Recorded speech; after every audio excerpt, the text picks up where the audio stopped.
Hello everybody and welcome to today's stream, and as you can probably guess, it's a little bit different to normal. I'm actually not using my camera to do drawing on by freehand, but in some ways I still will be doing it all in freehand. I'm sitting in my streaming, and now I thought I'd put you on my app over onto my big TV instead of my normal computer screen, which will sit on my desk. And I've moved everything into the snug. And I thought to myself, while I'm sitting here drawing, I thought I'll see if I can live stream it too, because we've got this new challenge that I'm going to be sort of going over and teaching myself how to use this free app again called Critter. In the app section, you can a link down below if you would like to get this one. If you want to check out what it actually is capable of, check out the other videos that I have done in the other playlists up below, above, below, wherever they could be for you. But yeah, I'm going to be sitting here listening to Comic Historian. Again, guys, if you want a link, they are absolutely amazing, and you will hear in a moment and check them out. But I've got this here, this app I want to use, and again, it is Critter, and I don't know what quality or what you can see it as. And if you do, if you wouldn't mind telling me what the quality of, sorry guys, whoop, wrong one. The quality of this would be absolutely awesome. It will, if you can actually see it okay, to see if it sound is okay. And again, because I'm live, there's not much I could do once you guys watch back. But if you're watching here live, don't forget to leave it a like. If you do. If you don't, then definitely let me know why, and I'll see if I can fix that problem for you. But I have to make this full screen, then I can make that one mini screen. So I can still get some comments if you guys would like to leave some. But in a moment or two, I will be getting the Comic Historian playlist playing in the background and just sitting back and chilling. I won't be talking too much. So if you guys do leave a comment, then all you got to do, I read it again, make this one smaller. So that wasn't okay. Make this one smaller, so I can actually get the comments going. But like I said, I'm sitting in the snug, and I thought to myself, I want to draw, but I don't want to draw like I normally do on paper. I thought I'd use my app, but you guys can't always watch me live, and sometimes I know it's that time of year, everybody's sitting around and not doing much, same as me, hopefully. If you're not, and you guys are working, and you're just catching this back, then let me know what you got up to. Did you have a good Christmas time? I've had a pretty good one, and there's some new technology coming from that. But keep tuned, guys, as I'm now going to draw while you listen to Comic Historian, which will be Miles Morales and some more from the Spider-Verse. Welcome to the Complete Story Series, where I take trade paperbacks and single issues and I break them down into digestible bites to help you understand. Then I read them dramatically back to you. Today, we're going to be covering the new Miles Morales origin. Not where he got his powers from, but what drove him to become a superhero. I'll tell you my thoughts about this story after we're done telling it to you, so enjoy. As Spider-Man is thrown through a generator, a voice tells him that he's going to need him to save some of that spider blood. There's a use for it. Spider-Man gets back up, and the living vampire, Morbius, goes on telling him, "You really should have called Blade. He would have warned you not to get involved." Spider-Man struggles, telling him, "I don't have Blade's number memorized yet." But there is one question I would like answered. Do you intentionally dress like you're going to a carnival? Or is it just hard to find clothes that fit when you're that ugly? Morbius pins Spider-Man down, opening up his mouth, telling him, "Hold still, boy, this'll hurt a little." However, this isn't the beginning of our story. It all started years ago, a little after one of Miles' birthdays. As Miles and his uncle Aaron sit down to grab a bite to eat at a fast food place, Aaron says, "Happy birthday. Sorry, it's a few weeks late. I got busy doing things." Miles opens up the envelope that Aaron gave him and pulls out a small stack of money, stating that this is $500. Aaron tells him to put it away. Never count a gift in front of a person that gave it to you. It's bad form. Go on and spend it on yourself or a girl or two girls. Live it up a little. Miles asks where did he get the money, and Aaron says that it doesn't matter where it came from, but it does come with some advice. Being in Brooklyn Visions, your parents want the best for you. Don't ever think that you're like any of those other kids. You're not. You don't have their advantages. You can't take their risks. You can't have their dreams. Miles says that it's not that kind of school. He doesn't really get what he's trying to say. Aaron says, look, a lot of those kids around us, and that cash I handed you is nothing compared to what they've got. The only responsibility that you have is to your own power. Put yourself first and keep yourself there. Life isn't kind to heroes. You need to look out for yourself because no one else will. This damn world is broken down to its center. Anyone who teaches you that you can change it is either a liar or a fool. As Aaron gets up to leave, he gives Miles one last piece of advice. Whatever that school is selling, don't buy it. Also, don't tell your parents where that money came from. It's our little secret. Be good, yeah? Miles looks back at the money, telling him, yeah, I will.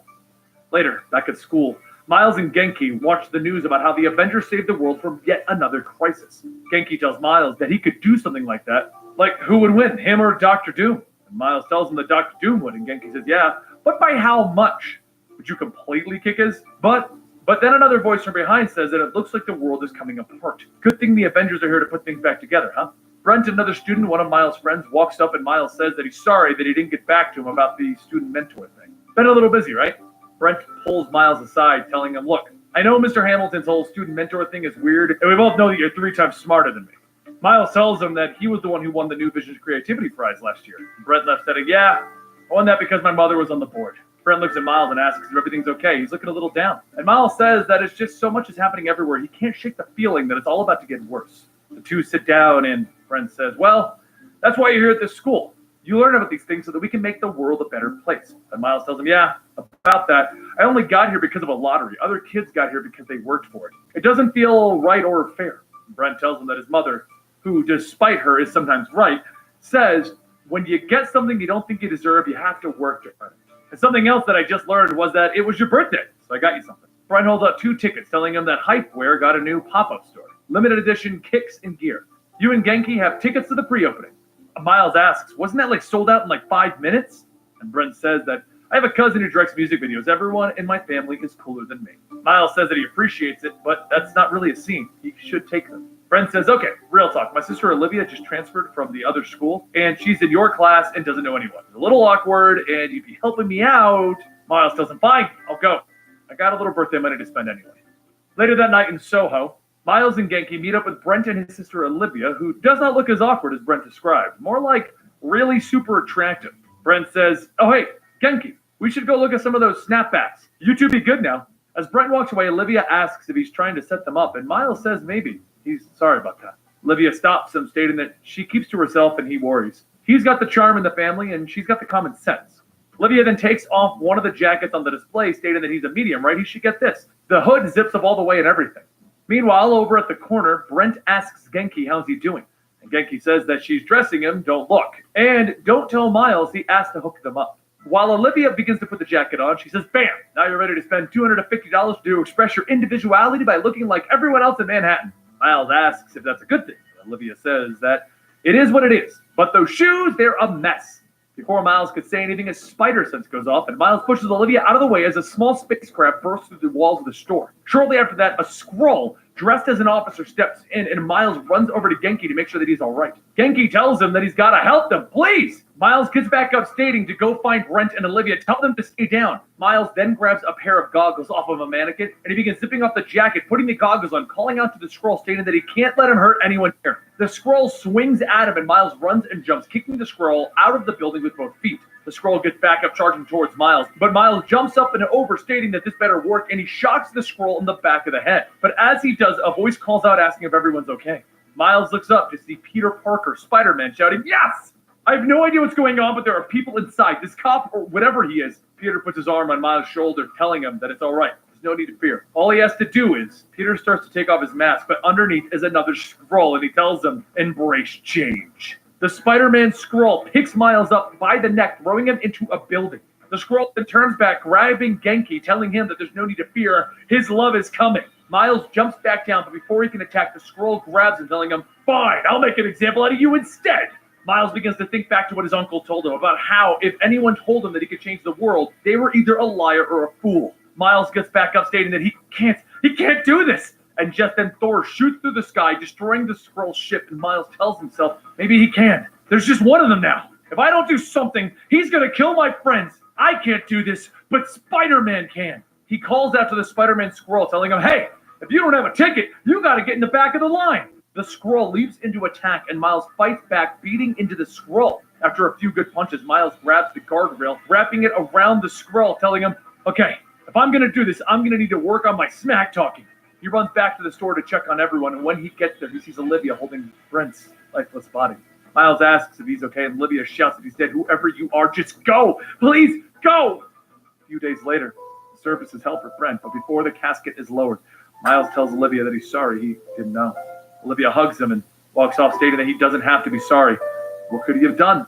As Miles stands there alone, he thinks to himself that he could have done something. Later that day, Miles heads over to his Uncle Aaron's apartment, handing back the birthday money, stating that he was wrong. It does matter where he got it. At least it matters to him. Aaron tells him to watch himself out there. He sees one of these things coming, run the other way. Miles looks back, telling him, "Be around. Be good, okay?"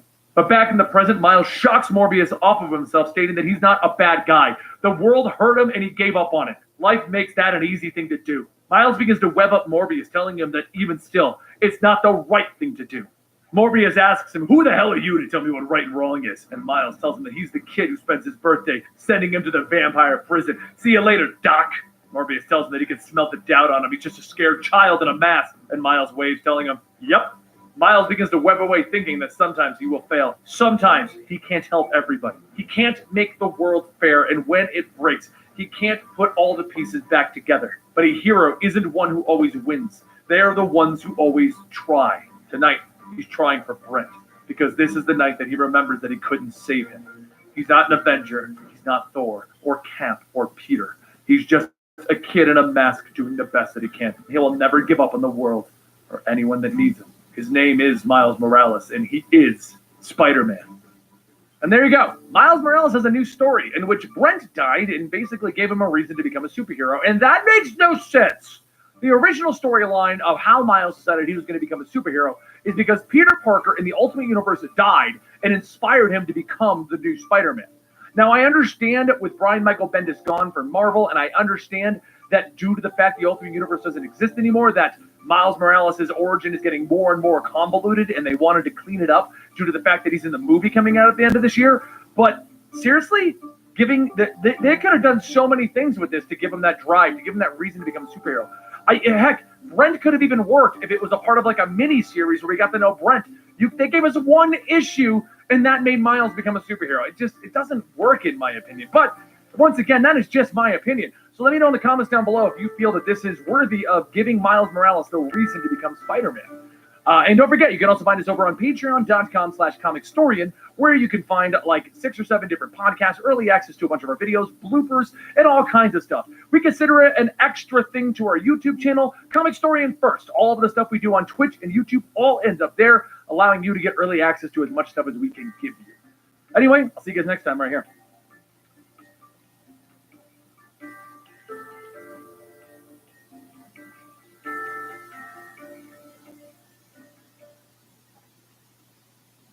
I'm finished.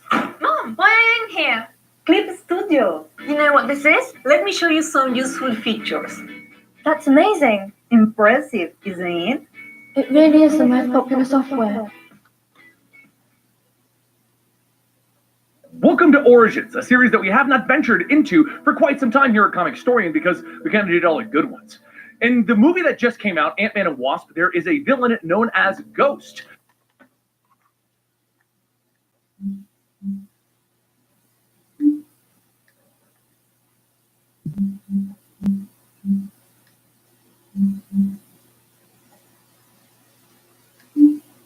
What's going on, guys? This is Rob. If you guys enjoy my content, make sure you hit the subscribe button and make sure you hit that little bell so you never This miss is Comics out on my Explained, sexy guys. voice. Again, another one I listen to when I'm drawing, and because of Okay, doing the so Spider-Verse, getting I thought we'd into have a go Spider-Man, to see what this he is does. actually He does kind of also one read that's them out, kind but of in the in less honesty, it really could just be considered more Edge of explained, Spider-Verse. which But as really is zero issues, here's awesome, one thing actually. clear, Mom. So This I is what we listened to do. this Zero as issue well were actually to originally get the pioneered by idea of the Dice character. back in the early 1990s. But But listen to the other DC ones, co-opted sort them, and then started chill putting them out. into like origin Maybe series it's like and things different like times of that. But when TV. it comes to zero issues, they're essentially just preludes. is really all they are. But at the end of the day, this one, the reason why I say it could be considered like Edge of Spider-Geddon is because the Edge of Spider-Geddon stories were designed to either reintroduce, or really just designed to reintroduce you to existing characters. That's why we didn't really cover it outside of like Spider-Punk, is because, you know, when it came to like Edge of Spider-Verse, that was like all these different versions of Spider-Man. Edge of Spider-Geddon is just like, hey guys, remember those Spider-Man from Spider-Verse? Well, here they are again. And that's really all it was. But this one is particularly cool because what this does is it brings the PlayStation 4 Spider-Man into the fold of Marvel Comics. And we knew it was only ever a matter of time, right? Like at this point, like for the most part, Marvel Comics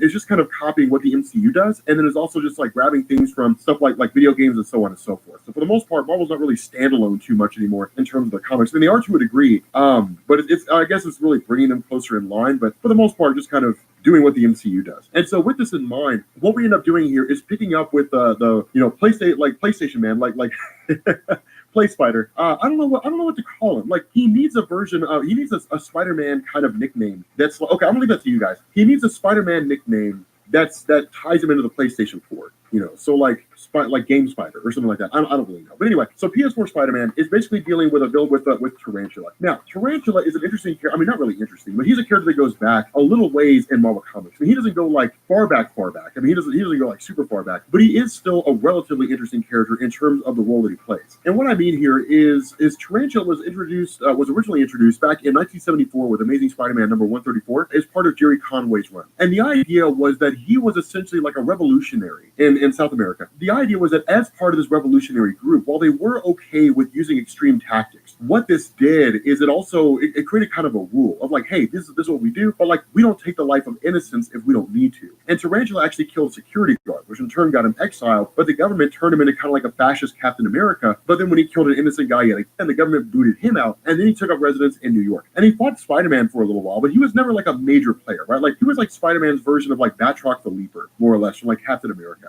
And it was okay. I mean, it was cool for what it was, but he was never like a big name, right? Like he was never on par with like Dr. Octopus or anybody along those lines. But in the PS4 universe, he's actually more akin to like Iron Spider in terms of like the technology he has and how he uses it. But again, it's not a great big huge thing because of course Spider-Man defeats him relatively easily by using a spider bomb, and that's when Superior Spider-Man shows up. Now, this is when things start to get a little bit hairy because at the time that we have Superior Spider-Man in the story, we also have Superior Octopus in the main Marvel universe. Like that is Dr. Octopus after the events of Clone Conspiracy, basically the new Clone Saga, where he basically duplicates his own body. Because remember, Dr. Octopus's original body died. He put his consciousness in Peter Parker's body and took over Peter Parker's body during Superior Spider-Man. And so when Peter Parker got his body back, the consciousness of Dr. Octopus was put inside a robot. And so after the event of Clone Conspiracy, he cloned his own body, and then he came back as Doc Ock and became Superior Octopus, and that fed in the Secret Empire. And so with this whole thing happening, like in reality, at least as far at the time this story is being told, or just to say in issue number 0, we don't know how Superior Spider-Man's back. Or if we do, I don't know. So maybe I missed something. I'm not entirely sure. But it's basically Superior Spider-Man meeting PS4 Spider-Man, and it's awesome. Which, by the way, can we all just admit that the costume of Peter Parker in the PlayStation 4 game is probably one of the best versions of the Spider-Man costume ever? Like the original Spider-Man costume, I mean, you'll never get better than that because it's classic. But like in terms of all the variations of the Spider-Man costumes we've seen, I would say if I had to put it in order, I would say the original Spider-Man costume, Superior Spider-Man, Miles Morales, PS4. Like I love this version. It's pretty cool the way it's set up. Now, one of the things about the two of these characters meeting each other is, remember,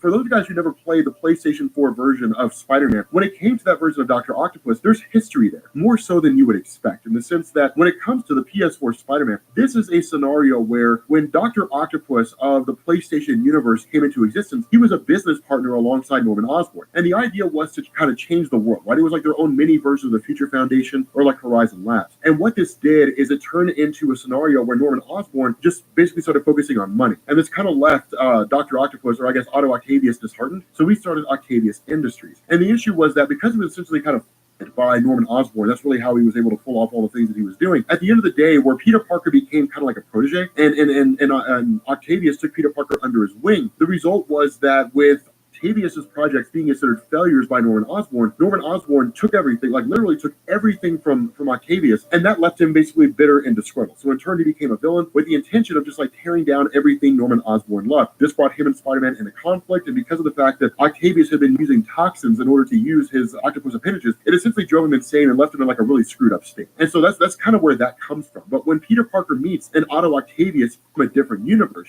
after they kind of face off against or are kind of distracted and defeated by Tarantula, then it's a little hard for Peter to grasp, because from his perspective, he looks at Superior Spider-Man and says, "You're who Octavius could have been. Like he could have been a good guy." Now that's the thing. PS4 Spider-Man does not know the whole story behind Superior Spider-Man. And so that's why he kind of looks at him and sees him as what the guy could have been. And it's cool, because what it does is it sets things up for betrayal. But again, like there's a little bit of a skirmish, at least it seems that there's going to be one, only for Octavius to kind of explain what's going on, say, "Hey, look, I'll help you here." And then we can go forward and we can focus on, on what this mission is, on this, pan-dimensional calamity. Now, again, that was the nature of Superior Spider-Man. And that's why we kind of have to assume this version of Superior Spider-Man that we're seeing was towards the end of the story. And the reason why I say that, it's one of the things to bear in mind. The reason why I say that, guys, is for those of you guys who never read Superior Spider-Man, when Dr. Octopus first took over the body of Peter and went forward as that version of Spider-Man, that what ended up happening is he was focusing on kind of like improving Peter's life. And then as time went on, he understood what it meant to be a hero. And so he went from this anti-hero to an actual hero. And then it was like, okay, we'll fight the good fight. I'm still arrogant and I'm still kind of a dick, but like I'm being a good guy. That's what made him so awesome. That's what I loved about Superior Spider-Man so much, was how he was written and how his character was developed by Dan Slott. But in this instance, because of how he's acting here, we can largely assume he's a version of Superior Spider-Man toward the end of the story. And so, of course, where the two of them face off against Tarantula and defeat him quite readily. I mean, it's a pretty handed defeat. What this does is because of the nature of Doc Ock as Superior Spider-Man, Peter Parker goes with it. PS4 Peter Parker says, "Okay, fine. Because of what you've shown me in terms of your character, who you are, what you're about, then I'll go with you." Now, remember, Miles Morales exists alongside Peter in the in Earth 1048 in that PS4 universe. And so, of course, this is basically Peter saying, "Hey, look, you got to guard the nest now. Like it's your job to make sure everything's okay." Mary Jane Watson is kind of like the person behind the scenes helping Peter out while also working for the press. And so, it's kind of a cool little scenario as it unfolds. It's very like Clark Kent and Lois Lane like in terms of the relationship between Peter and Mary Jane. But with him kind of saying his goodbyes and then going with Superior Spider-Man, they essentially jump into the future to whatever this master threat happens to be. Now, what we end up finding out here is that this is basically the return of the Inheritors. Now, for those of you guys who don't know what that means, and we'll explain this again once we actually get into Spider-Geddon proper. The Inheritors had been around for a while, like Morlun had been around for a while. We didn't know how deep the rabbit hole went until we got into Spider-Verse. And what we ended up learning was that Morlun was kind of like a vampire that fed on people who symbolized animals, which we're not going to go into because it is a little bit bonkers. What we ended up learning was that Morlun was only one of several Inheritors. And those Inheritors themselves would literally like reach out into the multiverse, grab spider totems, and then bring them back and consume their life essence. And so what ended up happening was that at the end of Spider-Verse, the Inheritors themselves were kind of defeated by being dropped off on what was basically a nuclear irradiated world, because it's what affected them the most, was all the nuclear fallout and radiation. And so they ended up just having to kind of reside in a safe house. What we end up learning here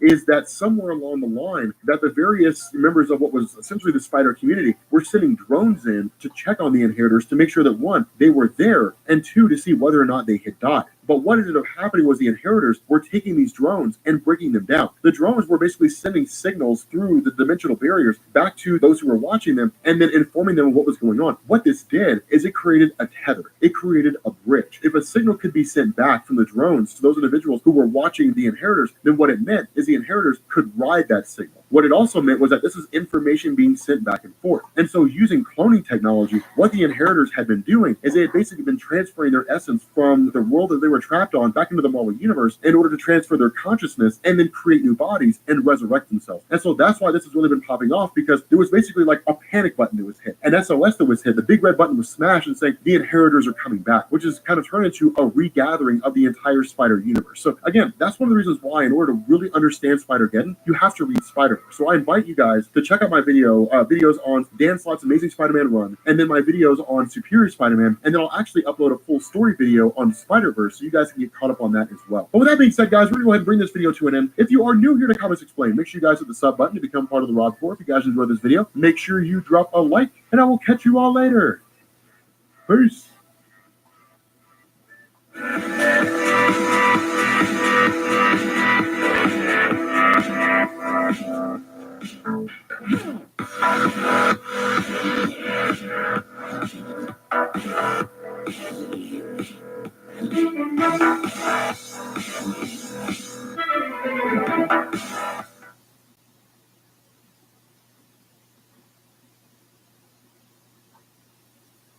What's going on, guys? This is Rob. If you guys enjoy my content, make sure you hit the subscribe button and make sure you hit that little bell so you never miss out on my sexy voice.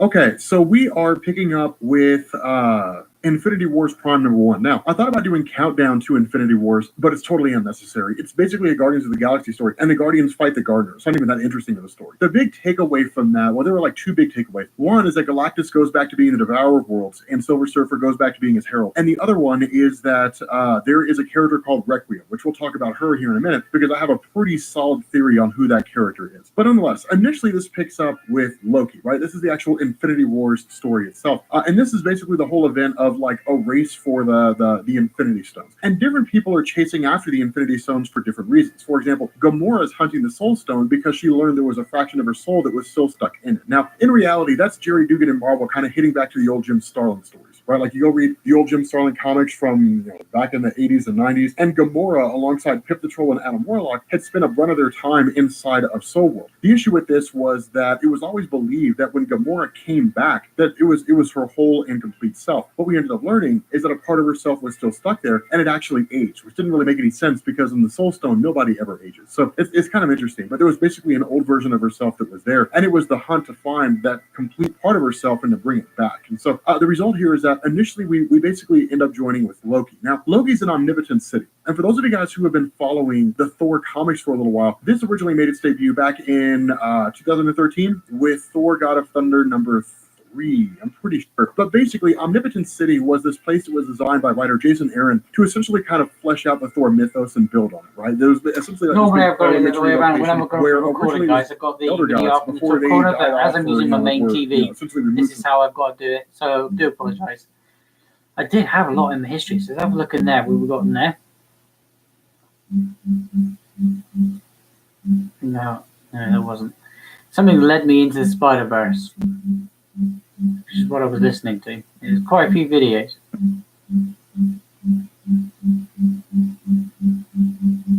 Lost. There we go.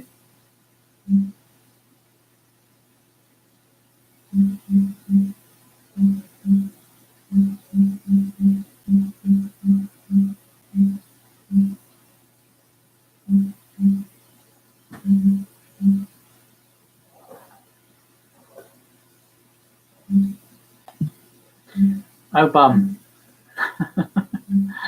Yeah, here we go. No, definitely Comics Explained. Let's go back to them. See what I can find. Oh, God, where was it? Wasn't that one? We'll visit their channel, shall we? Using my PlayStation as well, which is where I've been spending most of my time. So I'm going to get one drawing done at least. It's only my aim for one today. One every day, hopefully. It's what I'm planning this week and throughout the coming month, which will be a new year. So if you guys are here and you're watching live, then you've had a good time. Let me know what you've been up to.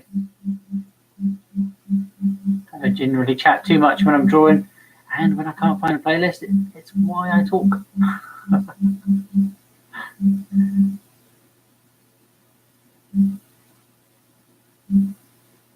I mean, they've got a whole load of stuff. If you're not into Spider-Man, there's a whole lot more. You guys could check out. Where the hell did that video go? You know what? I'm just going to go, and go Spider-Verse, I think.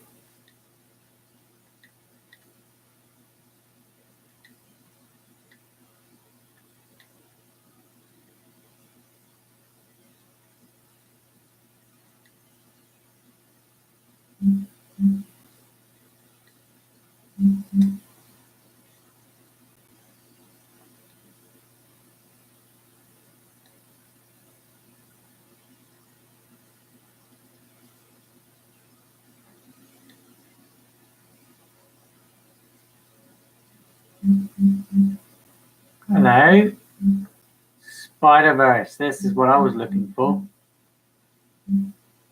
Yes, even got the new spider arm and everything. Yes, this is what I was looking for. All right, we'll start from 1 and see if it was. It's the morning after. An accident happened. Do I let it get to me? No, of course not. Deal with it. Yeah, so what do you want to make about it? Peter, still in the shock, replies, I don't know, a luau? Anyone care to explain? Oh, better rewind that for you.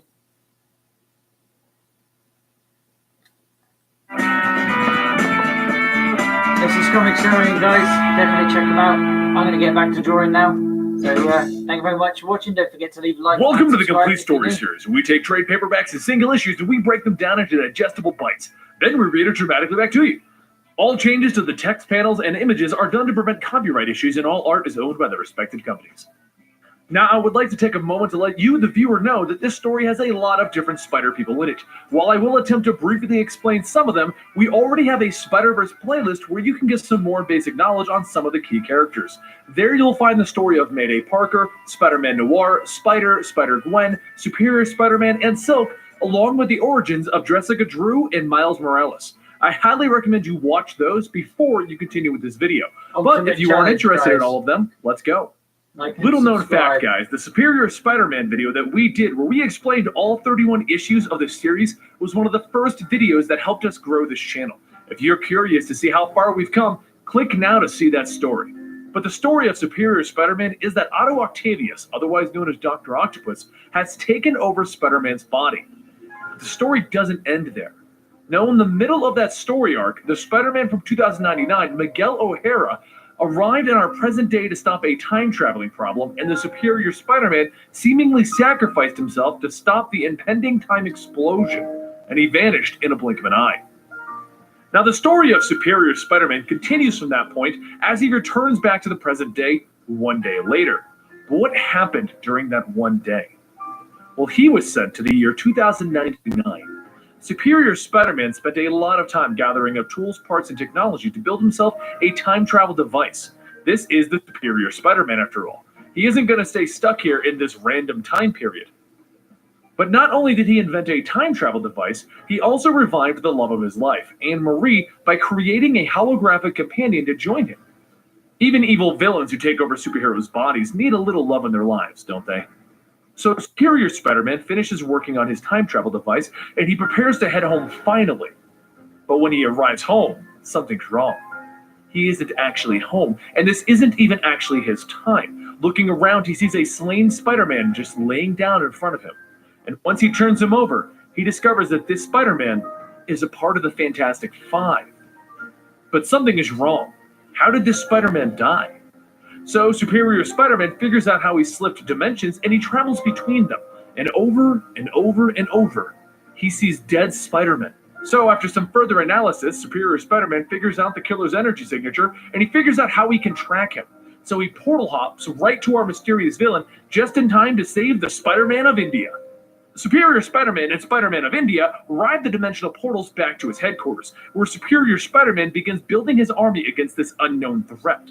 Eventually, Superior Spider-Man gets enough Spider-Men together and they launch a full-scale assault against this mysterious foe. Everything seems to be going just as Otto, the Superior Spider-Man, planned. They're winning and they're defeating this foe, but the trap doesn't work. Eventually, his own reinforcements arrive, referring to him as Karn. And the Spider-Man army has to retreat quickly as they're taking injuries, and they go back to the year 2099, where Otto storms off, demanding that no one disturb him. He will solve this problem, even if he has to kill this enemy. But we'll come back to Superior Spider-Man's army shortly. Let us travel to the universe known as 616. That would be our main universe, where most of the main storylines take place. Peter Parker has crashed from a long night of web slinging, only to be awoken by Silk deciding to drop by, literally.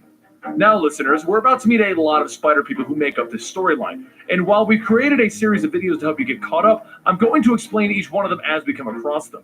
Now, this is the Spider-Man that you all know and love, and we will be referring to him as Peter Parker for the remainder of this story.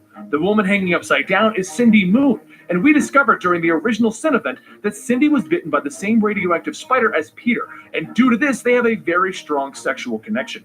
They are starting to have a very strong relationship, but it's not quite there yet. So Peter and Silk go on patrol, and they end up taking down a giant robot, which is trying to rob a bank when something interesting happens. Jessica Drew, whom is Spider-Woman and also an Avenger, along with Anya Corazon, also known as Spider-Girl, show up. And just when Peter is starting to think of this as a spider convention, the Spider-Man of 2099 comes swinging in. Now, he's also known as Miguel O'Hara, and he's currently stuck in our time due to everything going on with Superior Spider-Man. But don't worry. These three spider people are friends of Peter. But the spider people don't stop with his friends. No, Billy Braddock, also known as Spider UK and a member of the Captain Britain Corps, drops in. Then Mayday Parker, Peter's daughter from an alternate dimension, shows up. And the cream of the crop, Spider-Ham, the spectacular Peter Porker of Earth 25. Okay, whoa. Peter yells as he stops everyone. What is this? Future me, British me, and is that cartoon pig me? And Peter Porker just replies with, yeah, so what do you want to make about it? Peter, still in shock, replies, I don't know, a luau? Anyone care to explain? So Mayday Parker comes over and removes her mask to show that she is her, that Peter Parker does know her because they've met before. So trust her, please. The group explains that they are all from different dimensions, and an enemy known as Morlun is traveling between the universes, killing off the Spider-Men of the multiverse. They're all here because they need Peter's help, and he is the only Spider-Man who has defeated Morlun multiple times. This is the only Earth that Morlun and his family, known as the Inheritors, are afraid of. Or at least they were. They're on their way here right now. Well, Peter realizes how bad this could be if Morlun arrives again. So he shuffles everyone into the portal, and the Peter Parker Spider Army begins. Meanwhile, elsewhere on Earth 616, Morlun's brother is already here, and he's destroying the New Warriors, while he's trying to feast on Kane. Now, Kane is the clone of Peter Parker from the main universe, who has gone off on his own trials and tribulations to earn the name of Scarlet Spider. He isn't as happy-go-lucky as Peter, as he's had a much harsher life, and now it appears that he's about to be eaten. But this is Kane, and he's not about to go down without a fight, as he grows spines out of his arms, and he stabs the Inheritor in the chest. The Inheritor just laughs. So you are the other. As he goes in for the final bite that's going to end Kane's life. And then, in jumps more Spider-Men. Bruce Banner from a world where he got spider powers instead of becoming the Hulk. And Old Man Spider from another world where Peter didn't become a hero. They quickly jump on the Inheritor, distracting him, while Gwen freaking Stacy as Spider-Girl picks up Kane. And it's just as much of a shock to him as it is to us. But before Kane can freak out about Gwen Stacy and assume that it's all another trick from the Jackal, Ben Reilly pops in and he explains that they're going to explain everything when they get him to safety. Ben Reilly is the other clone, and this version is from a world where he didn't die at the end of the Clone Story arc. Old Man Spider, Spider-Gwen, and Ben Reilly all head out of the portal as they watch the Inheritor tear Bruce Banner apart and sacrifice himself so that they can all get away. You had better be worth it, Kane, Old Man Spider says as they leave. All of the Spider people converge on the Spider Refuge, a world where Spider-Man stayed as Captain Universe and therefore has all of the powers of the universe at his disposal. In this world, he can manipulate the very fabric of time and space, and the Inheritors dare not venture here. They count their numbers as 20 strong, and they tell Peter, we need you. You're the strongest one out of all of us. Meanwhile, over in the Ultimate Universe, Miles and this version of Jessica Drew are standing in front of the graveyard visiting the Ultimate Peter Parker's gravesite when the Inheritors decide to pop in and say hello. But before anyone can even fight, Superior Spider-Man and Spider-Punk both arrive to collect the two younger of the Spider Totems. Back with Peter Parker, Old Man Spider explains that there is a second group, and it's time for both Spider-Man groups to meet up and combine forces. So they all jump through the portal and into Superior Spider-Man's base of operations with his Spider-Man army. Spider-Man Noir looks at them and he calls out for Superior, hey, we've got company. And Spider-Monkey looks at Spider-Ham and he yells out, oh my god, a talking pig! And Spider-Ham just looks at him and says, you're kidding, right?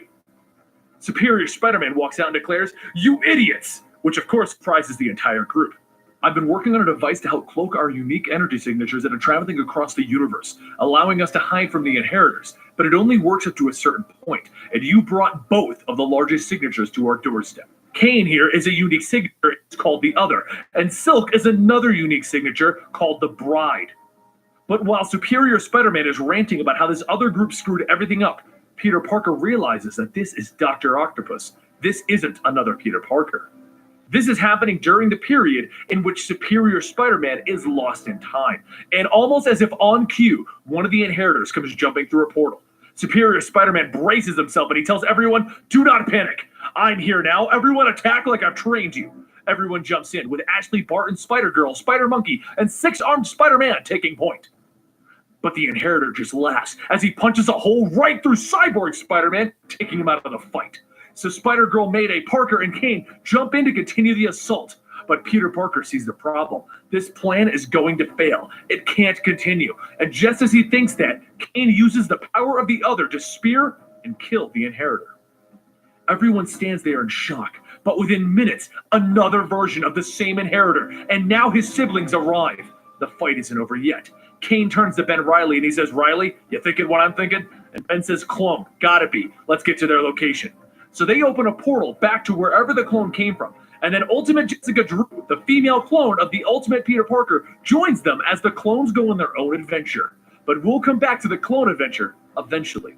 Peter Parker realizes that they're losing Spider-Man left and right, and he starts to order everyone to escape out of here. But Silk realizes that the inheritors are following her energy signature. So she runs past Peter, grabbing one of the fallen Spider-Man's teleporters. "Sorry, Peter, but I have to make this right. I'll lead them away." And boom, she's gone. But not before Jessica Drew and Spider-Man Noir follow after her. The rest of the Spider Army travels back to the world where Spider-Man has kept his powers of Captain Universe. They've gone back to the only safe zone they have, the Spider Refuge. So there's a bunch of stuff going on, and we're about to go Mach speed to get to the good parts again. But basically, we have Silk, Spider-Woman, and Spider-Man Noir on one adventure. We have Kane, Ben Reilly, and Ultimate Jessica Drew, whom we will now call Jess from this point, on a different adventure. And we have everyone else retreating back to the safe zone. Back in the safe zone, Peter Parker tells Superior Spider-Man that he's in charge now. He's the only one who has defeated an inheritor, and the Superior Spider-Man plan isn't going to work. Thus, the two men fight it out. And Peter Parker eventually wins because Superior assumes that he would never lose to Peter Parker again. So this Peter Parker must be from his own past. And if Superior Spider-Man hurts him, he could damage his own future. So he backs off for now and lets Peter Parker take over. Meanwhile, Spider-Woman, Silk, and Spider-Man Noir are riding on top of giant lizard donkeys. They're traveling between all of the worlds trying to avoid the inheritors, who are hot on their trails. Their adventure takes them all over, and eventually, Spider-Man Noir gets injured and needs to be brought back to the home world of Noir. And this adventure turns into Spider-Woman, Silk, and Noir Felicia Hardy fighting against various enemies and gangs trying to get Spider-Man Noir to safety. Eventually, Spider-Woman calls up Peter Parker asking for more help. Because, as she puts it, Silk is acting like a child and just running around to all of these universes. "I need help, Peter." So Peter sends in Anya and Spider-Gwen to assist, but not before having a little heart-to-heart talk with Spider-Gwen. On Spider-Gwen's world, Peter Parker is the one that they lost, while on the 616 Peter Parker's world, it was Gwen Stacy who died. So they both agree to watch out for each other, and they move forward. Once Peter gets to Jessica, they talk it out, and Peter tells her that they have a much bigger plan for her. But she argues, how could you plan to leave Silk with a couple of teenage bodyguards? So Peter tells her that they don't have a choice. The mission that he has for her is much larger than guarding Silk, and he trusts Anya and Spider-Gwen. So Jessica has a heart-to-heart with both of the ladies, and she tells them to watch Silk carefully and don't let her get into trouble. They both agree, and Peter and Jessica leave the Noir world, and then Anya and Spider-Gwen realize they've already lost track of Silk. Oh crap. Silk has decided to run off on her own because she overheard Peter and Jessica calling her a child. She figures she'll show them. She'll hide all by herself. While this is going on, Miles Morales is on a separate mission with the Ultimate Spider-Man from the TV show that's on Disney right now to find more Spider-Man. And they currently are swinging through the 1960s television show Spider-Man World. They're trying to build up as many reinforcements as possible as per Peter Parker's orders. It wouldn't be so weird, except that the Disney TV show Spider-Man, it keeps having these weird daydreaming moments where he breaks the fourth wall. Meanwhile, at the Spider Safe Zone, while our main Peter Parker is away, one inheritor to rule them all arrives in the safe zone. Solus, the father of the inheritors. Captain Universe Spider-Man laughs. "You dare come to my world? I have the power of the universe itself in this world. And while I can't leave this world to battle you elsewhere, I have all of the power in the world here." But Solus just laughs at him. "You may be all-powerful, but I have inherited the multiverse." And he slams Captain Universe Spider-Man into the ground. He then steps over and he sucks the life force of the universe right out of him as he fades away, saying, "No, I had ultimate power and ultimate responsibility." Just then, another inheritor walks over and knocks Mayday Parker on her butt and takes the baby that she has with her. You see, the baby that's with her is her younger brother, Benji, and the only other survivor of her family. If you want to get the full story of her escape with her baby brother, make sure you check out our Mayday Parker video. Anyway, the inheritor comes over and takes the baby with Mayday screaming, "No, you leave my brother alone!" But she can do nothing to stop him, as he grabs the baby by the leg and he declares, "Father, I have the scion." You see, I think it's time for you to learn what the inheritors are doing. The inheritors are looking for the other, the bride, and the scion for a ritual, a very evil ritual. This ritual will stop the spider totems from ever being born again. And if it does that, we'll never have another Spider-Man in the entire multiverse ever again. Morlun takes the child and he backs in Mayday Parker again, and he leaves this place for good, while she's screaming out, "No!" But Morlun taking the child is the least of our worries, as Solus just cuts down as many of these Spider-Men as possible. He's killing them left and right. But just then, the main Peter Parker returns with their savior, the Japanese Spider-Man jumping through the portal with their giant Japanese Spider-Man robot, Lip Harden. The Solus just starts to tear apart the giant robot, calling it simply a toy. The entire Spider-Man army realizes that this is a losing battle, and they quickly jump worlds to get away. And while Peter Parker is panicking, trying to figure out what they need to do next, Jessica Drew dials back in and informs Peter that she's currently on Loom World, the home world of the Inheritors, and she has the perfect disguise. You see, the Jessica Drew of this world is one of Morlun's maids, almost as if it was planned out by something like the Master Weaver. You see, the Master Weaver is the one being that controls the fates of everyone, and right now, he's the prisoner of the Inheritors. Peter realizes that her being the maid has to mean more than it actually appears, but he decides to check in on Ultimate Spider-Man and Miles Morales to see how the recruitment is going. They are apparently on a world with a chibi Spider-Man, a cowboy Spider-Man, a catchphrase Spider-Man, and a talking car Spider-Man being chased by the police. Miles replies with, "Recruitment is going fine, but this is the moment where my life jumped the shark." And Peter tells them just to keep at it, while Ultimate Spider-Man yells out, "Web Warriors, away!" And Miles just shakes his head. "I never agreed to call us that." Peter then checks in with Spider-Man 2099, and him and Lady Spider are dissecting an inheritor in the future, so they're going to be a while. But before they can share any more information, Genix, one of the inheritors, taps in. "We've been listening to everything you're saying, and now it's time for that to stop. This little Spider-Man army stops today." And just then, the inheritors arrive on the new world that the Spider-Men are on. The fight rages on once again, but just then, Jessica Drew teleports in a gift from the Master Weaver, the prophecy scrolls that explain everything that's going on. Who the bride, the other, and the scion are, and the future of the inheritors, and why they're stopping everything. It's all right here. And then Silk calls up Peter Parker and tells him, "Bring everyone to my location. I have found us a new safe zone." The entire Spider Army jumps into World 3145, and immediately the inheritors stop and refuse to follow. But all of the Spider-Men also get sick right away. This world is irradiated and destroyed. But Silk calls up and tells them to come to a very specific location. And once they all get there, they find a bunker that will protect them from the radiation, along with this world's spider totem, Uncle Ben. For those of you who don't know Spider-Man that well, this is the man that coined the phrase, "With great power comes great responsibility." And he died, giving Peter Parker the drive and the purpose to become Spider-Man. On this world, it was Uncle Ben who was bitten, and the Green Goblin blew up his home with his wife and his nephew, Peter. So he quit being a superhero, and he forfeited his powers. And while he wasn't being a superhero and hiding in this bunker, Dr. Octopus blew the world up, killing everyone except for Uncle Ben. While he's explaining this to the group, Silk and Spider-Gwen decide that they're going to go to Loom World and rescue Jessica Drew. So poof, they both vanish. While Anya, one of the Spider-Girls of the main universe, sits down and reads the prophecy that Jessica Drew provided to them. The entire Spider Army finally learns why the Inheritors are hunting them down. The purpose is to stop the Spider-Men from ever being born again, because the prophecy states that eventually the Spider-Men will rise and defeat the Inheritors. So, Peter realizes that all of this is an easy fix.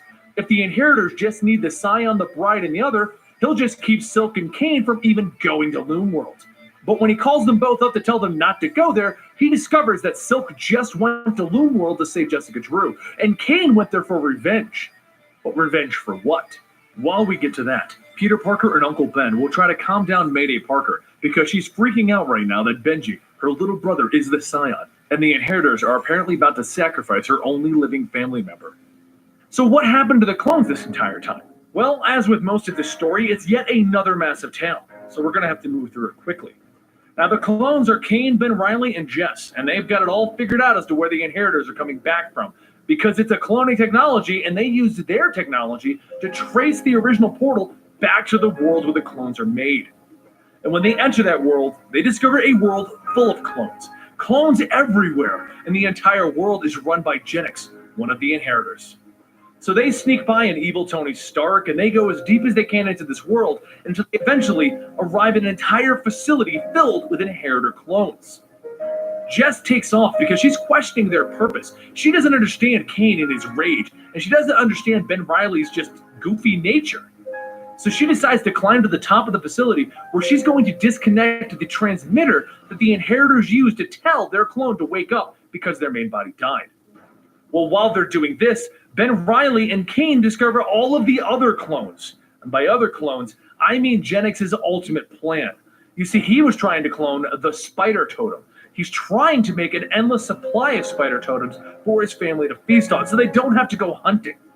Well, as they discover all of these spider totem clones, Genix arrives to fight it out with them, and Kane begins to lose control. You see, Kane is the other, a being filled with the powers of a spider god, and the angrier he gets, the more he begins to change. Spikes and talons begin to form out of his body, and he begins to beat senselessly on Genix, until he eventually kills him. Ben Reilly stands there in shock, and Kane tries to get a grip on himself. But none of this matters because a new Genix awakens right there, and he stands up, ready to fight again. And so while their fight continues, Jess tries to get to the top of the building where she's going to turn off the transmitter. But Johnny Storm shows up. You see, this is an evil Johnny Storm who works for Genix. So she begins to battle with him, and she crawls along the top of the building, fighting it out to the best of her ability. Back on the battle down below, Kane begins to lose his steam, and he begins to wear himself out because every time that they tear down a Genix, another one gets up. And Ben Reilly ends up getting sidelined by a dislocated shoulder. Ben realizes that there's only one resolution for this. And as Jess ends her battle with Johnny Storm and she joins the battle against Genix with Kane, Ben begins to go back to the roof. And he grabs every single one of the explosives that are up there. All three of the clones are supposed to go home. All three were supposed to return to their worlds. But Ben Reilly is just always destined to die, isn't he? So he tells Kane and Jess to get away from the building, escape while they can, because at least two of them have to survive. And as Jess drags the injured Kane out of the building, Ben throws the explosives at the tower, taking the entire tower out of the equation. And as it explodes around him, and as he begins to die, he thinks to himself, maybe I can make it out of this one too. Kane looks up furious. Ben Reilly had to die again? And he tells Jess, stay here. He has a monster inside of himself that the inheritors are scared of, and he's going to bring it to him. So he strands her in this world as he leaps through a portal into Loom World, prepared to end this himself. We now go back to Peter Parker calling into Kane, and Kane responding in a very angry tone that he's already in Loom World to end this. It was time to stop running, because they can't clone themselves anymore. So Kane lets it all go. He lets the other take control. And the powers of a spider god begin to course through his veins, and he changes into a monstrous, hulking spider beast. The inheritors arrive to the pulse of the other awakening on their own world, and they stand there in awe at his power at first. And then Kane begins to wreck them, throwing them around like flies and growling at them until he gets an open shot at Solus, the father of the inheritors himself. And he impales him with his spikes on his arms, killing Solus. And Solus doesn't have a clone anymore to revive himself with. But this just pisses off Morlun as he jumps onto Kane and tears off one of his own spider talons and shoves it through the back of Kane's head, killing him right there. Kane falls to the ground, and the inheritors drag his body off to their home to get ready for their ritual. Meanwhile, back with Peter Parker, he realizes that they need to move again. They've convinced Uncle Ben to get ready for the fight, and Mayday has calmed down enough that all of them are ready to go to Loom World. He calls into Miles and the Ultimate TV Peter Parker, and he tells them, get to Loom World now. We're ending this. And Miles tells Peter that the Web Warriors will swing by and pick up Jess and then get there. And Ultimate TV Spider-Man is just so happy that Miles finally said it. He called them the Web Warriors. Superior Spider-Man and Peter Parker prep the portal, and Superior yells out, the die is cast. But Peter stops him. Hey, I'm the one running the show. I get the big line. Spider friends, go for it! Spider-Ham just says, nailed it. Silk, Spider-Gwen, and Jessica Drew all get back with the team, and Ultimate Jess jumps in at first yelling, we're not losing one more man today. And Spider-Ham says, or woman. And Jess says, or woman. And Spider-Ham says, or pig, and Jess says, shut up. All right, whatever, listeners, you stayed on this long, I owe you a resolution. The battle rages on with the Spider-Men teaming up against the Inheritors, and the Inheritors don't have extra clone bodies, so there's no more dying and coming back. The Spider-Men would probably not have won, except that they have one Inheritor on their side. You see, there's an exiled brother of the Inheritors that joined up because he didn't believe in killing off the Spider-Men, and he was promised that if he helped them win, they could find him an alternate food source, so he agreed to join them. This Inheritor is Karn, the Inheritor that Superior first met at the beginning of our story. I'm sorry that we don't have time to go into that extra story, but we're already way over our time limit here. They fight and they fight until Morlun realizes that the Inheritors may lose. So he runs to the baby that's suspended in the Master Weaver web. The baby that once killed will end all of the spider totems forever. And he gets ready to kill him finally, only to be kicked by a hoof in the face. You see, while Morlun was fighting, Peter Parker swapped the baby with Spider-Ham. At the start of this battle, Uncle Ben took Benji, and he returned back to the original world.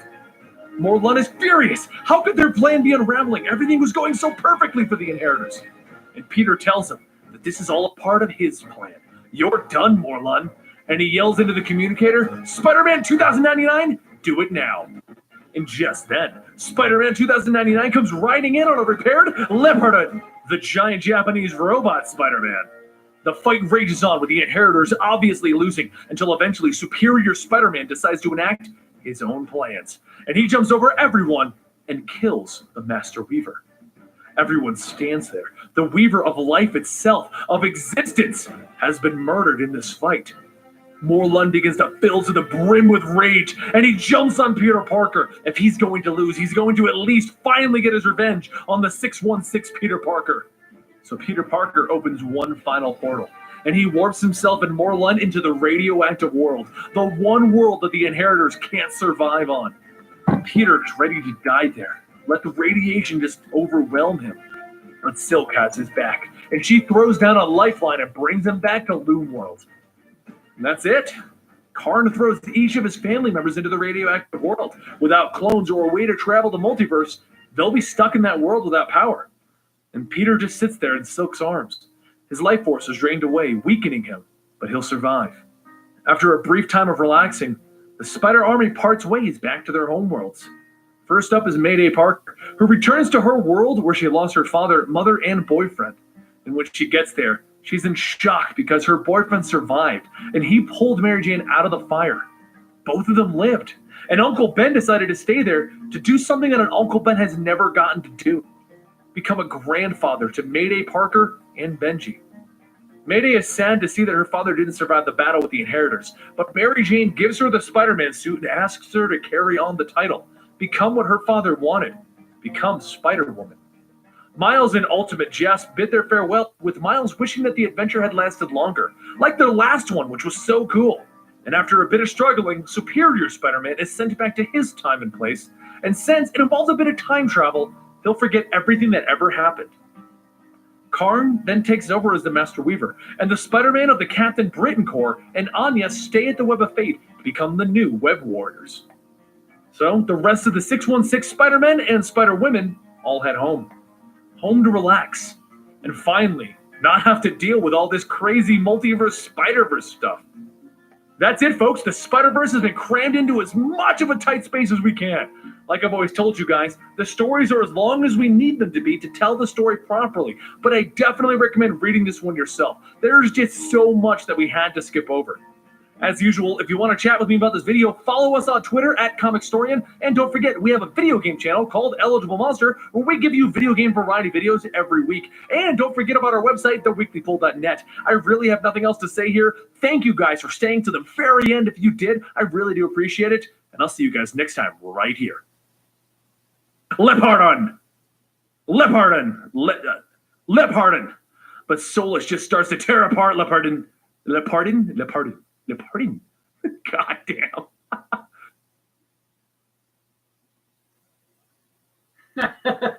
Oh my god. Yeah, so I think that might be the end of that one. Welcome to the Full Story series, where we Here take we some go. of our older videos and we compile them together to give you almost a cinematic experience.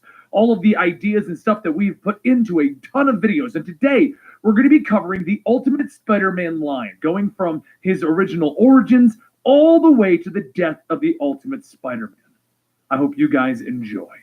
There is an alternate universe, one that was quite popular at its inception, but it eventually waned from the favor of its readers. This is the Ultimate Universe. Many things are familiar here, while many things are also very contrasting. While there are many things that people liked about this world, in the end, it was destroyed in the Secret Wars, and some of the best parts were then merged with the original Marvel Universe. But that is at the end of the story, and I'm jumping ahead of myself, because I'm here to tell you the magnificent tale of Spider-Man, and we need to go back to the beginning, in a lab.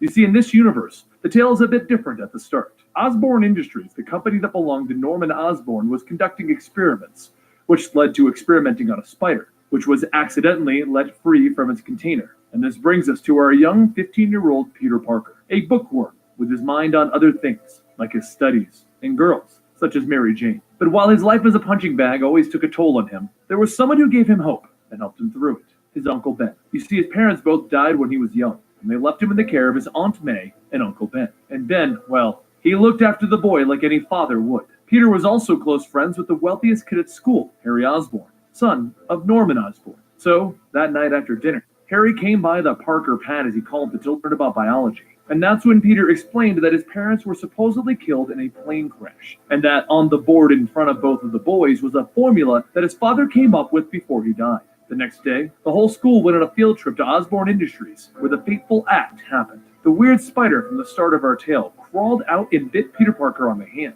and with that, he hit the ground, right away starting to feel weird. Now, this part of the story remains much of the same. A young boy begins to slowly discover that he has powers, everything from strength, speed, and agility. And while this is going on, Norman Osborn had Peter followed. He knew of the spider that bit Peter, and he wanted to know what was happening. Was the boy going to live, or was he going to die? As things progressed, both Peter and Osborn began to see the growth of his abilities. But the problem is that with the growth of Peter's abilities, also grew his ego, and eventually he grew cocky. You see, as one of the kids picked on him, he retaliated, and he actually injured one of those kids. The parents demanded that Uncle Ben and Aunt May pay the $2,500 hospital bill for their child, which drove Peter further into his own head. He had these abilities now. Why shouldn't he use them? And why can't he make money from them? He decided to enroll in wrestling matches to win a little money. But of course, he had to wear a mask, as they wouldn't let a 15-year-old kid enroll in these things. The story of Peter Parker kept progressing as he excelled at sports and continued to win these matches until eventually he made an actual Spider-Man suit. But back at Osborn Industries, Norman decided that if this kid can gain powers from his formula, why couldn't he?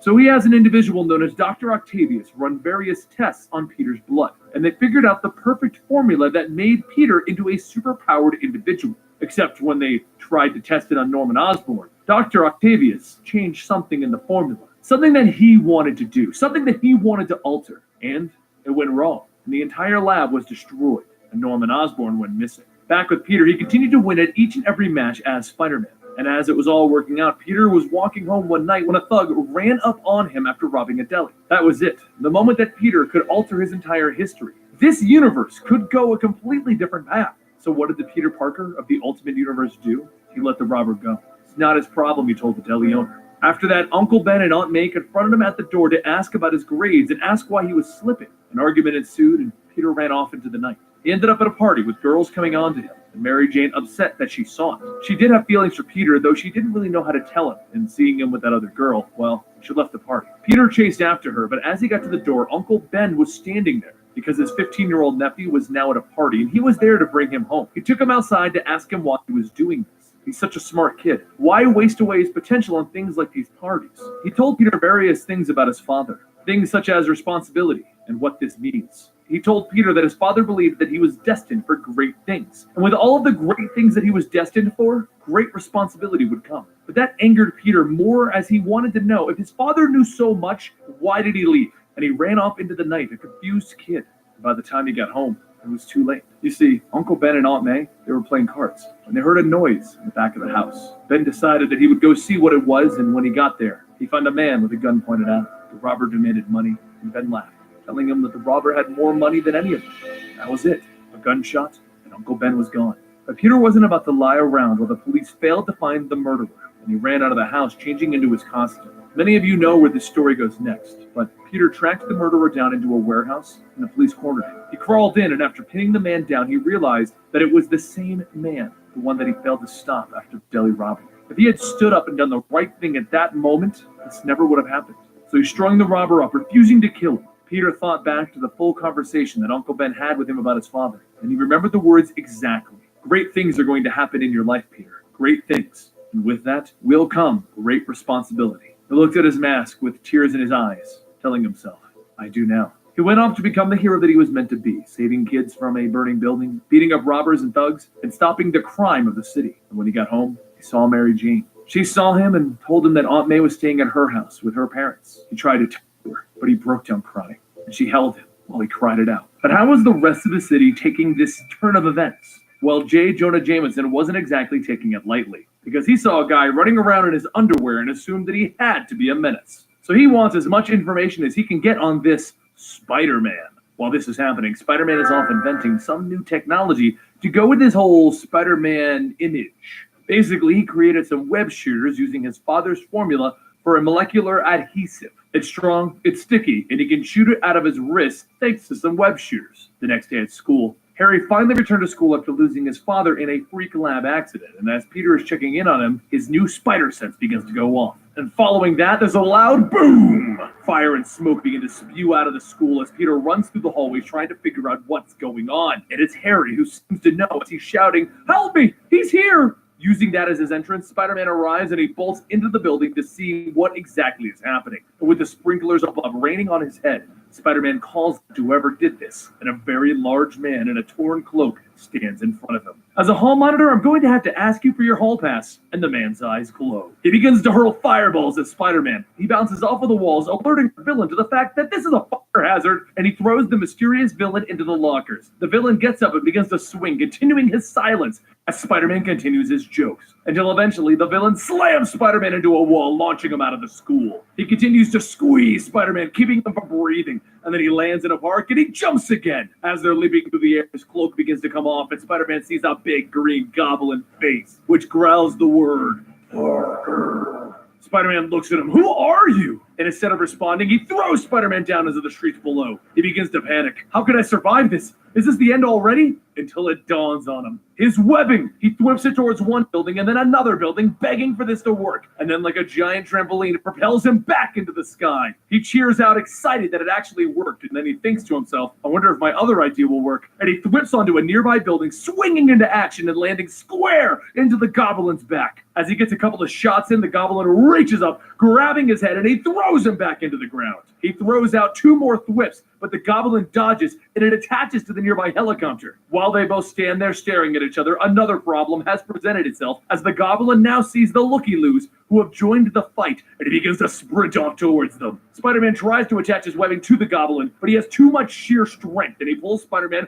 right off of the wall. He then throws his cloak into the air with Spider-Man still attached, and he leaps up to the level of the helicopters. His hands begin to burn brightly as he prepares to throw more fireballs at them. And as Spider-Man gets between the goblin and the helicopters, he shouts, "Stand down! I won't let you hurt these people!" But that's the moment that the officers in the helicopter take their shots, peppering the goblin's chest with bullets. Spider-Man calls out to them to stop shooting as the goblin holds his chest, all bloodied, and he looks at Spider-Man. "Parker!" he shouts as he leaps at him. But Spider-Man jumps over his head, dodging him, allowing the goblin to fall into the bay, where he falls deeper and deeper into the water. He turns to the police, telling them that they have to save the guy if they can. But instead, the police open fire on Spider-Man. He dodges and he rolls out of the way, getting out of sight, before changing back into Peter and going back to the school. He stumbles out of the school, claiming that he was under a chalkboard, and Mary Jane rushes over, giving him a huge hug. Harry decides to tell everyone who that was at that very moment, and he informs the group that it was his father. Norman Osborn did not die in the lab. He changed into that thing, and now he's after Harry to kill him. As the police bring Harry in for questioning, Peter can't help but wonder what's to come next. Our story begins as a man stands over a group of security guards, telling them that he's pretty sure he didn't get paid enough to take another hit, so they should probably just give him the money. Panicking, one of the guards tells him, "Just take the money, take whatever you want." And our mysterious man tells him, "No, I want you to crawl and bring it to me." And then a voice tells him, You're so... Peter swings by punching the man, asking, who are you supposed to be? The vibrator? The man lifts his arms up to try and shock Peter, but as he does, Peter whips out his web onto the man's device and he ends up shocking him. The security guards get up and Peter asks if they're okay. They may want to call but one of the guards stops him, assuming he's also a criminal. Just take the money! Confused, Peter tells them, what? No, just call the cops, will you? The next day at school, Peter overhears some of the students talking about Spider-Man showing up in Brooklyn. One of them mentioned that the paper was offering money for pictures of Spider-Man, which gives Peter an idea. So after school, he heads home and sets his camera up to begin taking photos. And as he does, he asks himself if he's really doing this. He really needs money, but this is a bit much. The next day, J. Jonah Jameson is shouting to everyone that he doesn't care what they want. He wants pictures of Spider-Man. And that's when he meets Peter Parker holding out a picture of Spider-Man. Everyone stops to look and Jonah takes the stack, asking, where in good God's green earth did you get these? Peter tells him, I called in a little while ago about them. I got them when Spider-Man came to my school. Jonah looks at them and asks, did you take these pictures? And Peter tells him, yeah. So he starts sifting through all the photos, telling him each one of these is crap. From the bunch, there is one that he pulls out. Jonah eyeballs Peter up and down and he says, old are you? I'm 16, sort of. And Jonah tells him, fine, I'll give you 50 for it. But before Peter can ask anything, Betty Brant begins to scream at her computer, shouting that she will light this whole place on fire. Jonah asks her what's wrong, and Betty tells him that she's an associate book editor, not a web designer, and she can't get this thing to work. It constantly freezes. Peter looks down at the screen and tells them that he sees the problem, and with a few clicks, he clears out the script error. Jonah begins signing over the payment of the pictures and asks Peter again, how old are you? You go to school or something? You need a job? After accepting the job, Peter heads home for the night, and as he sleeps, he begins to have the same nightmare that's been haunting him ever since Uncle Ben's death. He wakes up screaming that he couldn't stop it. He just couldn't stop it. So the next day, he decides he's going to go look up information on that robber. And as he enters in the information, 2 links pop up, one with an image. The image shows the man with other thugs. And through a link to all of the thugs, Peter realizes that the man at the top of the list is Wilson Fisk, the Kingpin. After work, Peter spies on the 3 thugs that he saw in the photo with Uncle Ben's killer. As the men head into their hideout, Peter kicks the men inside, telling everyone that he's here to sign up for the wet t-shirt contest. Dan goes to grab his gun, but Peter whips his webs out, knocking the gun out of his hand. The bigger man, Ox, steps up, and Peter punches him with all he's got, and quickly realizes punching Ox may not have been the best idea. He swings, knocking Peter into Dan, and then Montana cracks her whip,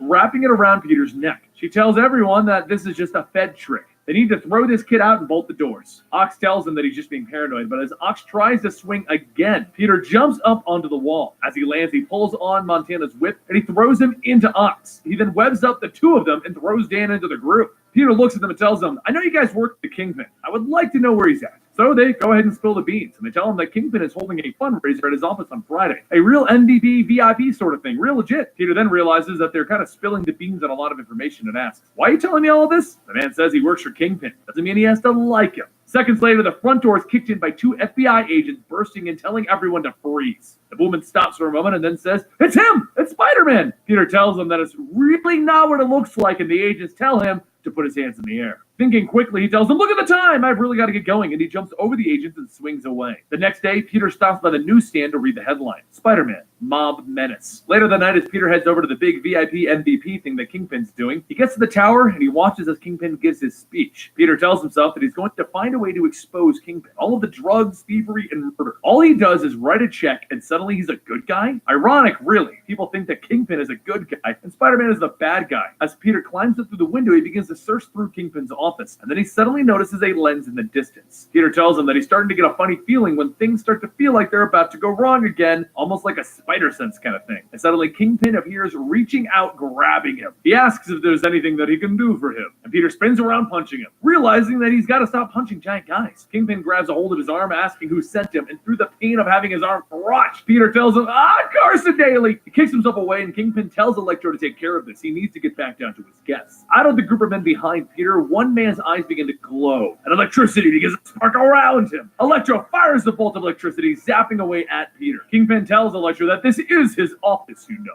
And after a few more blasts, Electro finally hits him. He tells him that he's sorry about the room, but this really isn't an exact science or anything. And Kingpin tells him to just take off the mask. One of the men pulls Peter's mask off to see that he's a kid. He then tells the men to call for Mr. Big. His presence is required. And Electro asks, what are we going to do about the kid? Toss him out the same way that he came in. And also, flying to this Carson daily person and destroy him. As Peter's body is thrown out the window, he slowly begins to wake up and tries to catch himself along the building. But as he does, he grabs onto a window by the ballroom and everyone watches as he slides down and falls off. A little while later, Peter heads home telling himself that he messed up bad. He got electrocuted, had his web shooters crushed, and his mask ripped off and then thrown out of a skyscraper. Maybe he shouldn't have gone down there. The next day at Kingpin's tower, Kingpin shows Mr. Big Peter's mask, telling him, I had a visitor last night. Come into the office. He came into the office and started a fight, almost ruining my dinner party. Mr. Big laughs, stating, he sounds like that's Gavoot from Martha Stewart. The entire room goes silent, and Mr. Big says, it's starting to sound like you have elevated yourself above all of us here common thugs, Mr. Kingpin. Rumor has it that you can't even get your hands dirty anymore. And Kingpin decides to respond to that.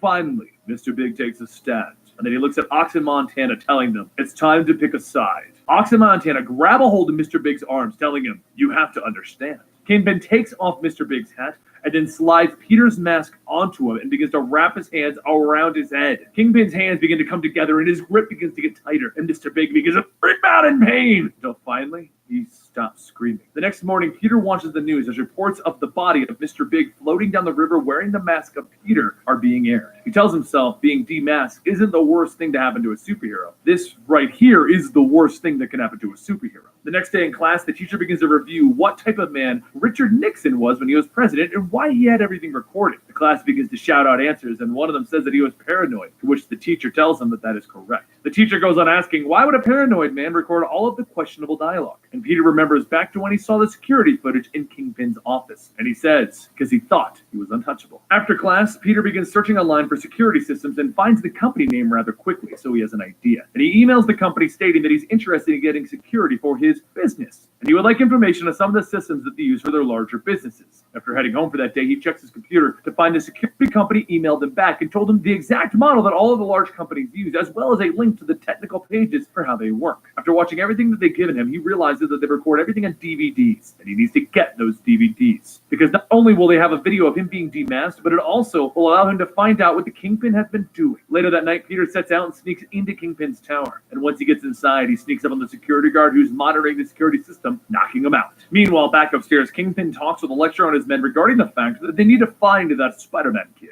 Downstairs, Peter is fighting off the second security guard, and the guard fires a few shots hitting the building's electrical panels. Suddenly, the whole building loses power. Now, with everyone knowing that someone is here, Peter runs over to the security server and rips the door off of the hinges. He cycles through a few discs and takes the ones with the date of him being there and a few of the extra ones. He then packs up and gets a funny feeling, and a bolt of electricity shoots by. He barely dodges the strike, and then a whip lashes out, wrapping around his neck. Peter looks back, he sees Electro, and Electro tells him, don't worry, this will only hurt a lot. Peter manages to break free from the whip and begins fighting everyone and dodging their attacks. Dan starts shooting, but Peter asks him, how many times do I have to tell you? No guns! And he webs up his hands again. Before jumping away, Ox grabs a hold of Peter's leg and begins slamming him back and forth into the computers. Peter lays on the ground. Ox grabs him by the neck and tells him, we should go on and bring you to the Kingpin. But as everyone looks at Peter, he shouts, acting, ta-da! And he kicks Montana and Electro away. Electro fires the bolt, but Peter dodges out of the way of that one, and the bolt ends up hitting Ox. Montana, in response to that, cracks her whip as Electro is apologizing. And as the end of the whip is getting closer, Peter grabs it and pulls it to bring Montana to him and then kicks him back down. With Ox and Montana down, Electro begins firing away, trying to hit Peter. So he jumps down, grabbing him by the wrist, telling him, I'm kind of curious as to how you got your powers.